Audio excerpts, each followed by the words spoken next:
Hello everyone. In this video, we're going to be reviewing the File tab on our Microsoft Word document. So in the previous video, we covered the ribbon and some of these different options that are available here. Let's go ahead and cover the File tab and let's see what it has for us. So let's go ahead and click on it. And you see, once we go ahead and select File, it's going to give us a few different options here. And the first option is we can decide if we want to open up another document by selecting Blank Document. We can go ahead and select another template if we want. We can go ahead and select another document that we've had opened recently. If we go off to the left, though, if you guys saw in the initial video, we were on this screen and we didn't have these options available to us like info, save, save as. And the reason for that is we didn't have a document open yet. But because we now have this document open, we have some options that are available to us. So if we go ahead and select info and we come over here, we have some different options like protect document, where we can go ahead and set an encryption with a password if we would like to. We can make it always open up and read only. There's a few different options here that you can go ahead and dig into. And we also have check for issues. You can check things like the accessibility of your document, the compatibility.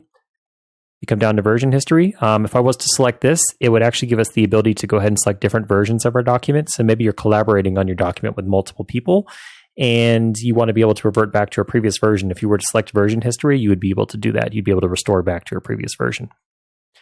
We also have manage documents. You can go ahead and recover unsaved documents. And then over here, we can actually go through and we can update the metadata. So we can change things like the title, we can add tags, we can add comments, subject, you name it. And over here, we can also see the last time that this document was modified and when it was created.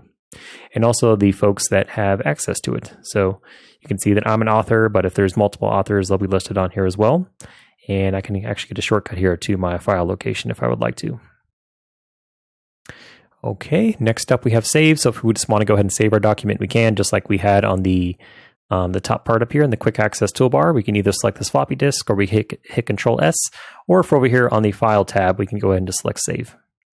Below that, we have the Save as Adobe PDF. So if you want to convert your document from a regular Word document to an Adobe PDF, you can. So what we would do in the military is we would draft our memos and things like that on Word, and then we would convert it over to a PDF so that no one was able to make changes to it, and then we would actually add in things like e-signatures as well. If you want to be able to print your document, you can just select print, and then you have some different printing options here. So you can select which printer you want to print to. You can also go ahead and select if you want to set a range of pages that you want to print, or if you want to print just the current page. You can do all that here. You can also do things like setting your pages to print out collated or not, and the margins and all that good stuff. Share is similar to the other, we covered share in another video, but real quick, we have options like email. So if we want to go ahead and send our document as an email, we can. We can send it as a PDF. We can present it online.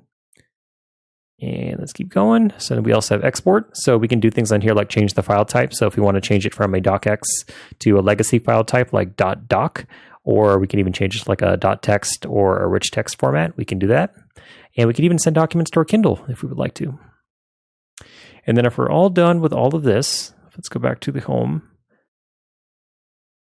You guys see anything? Making sure I'm not missing anything.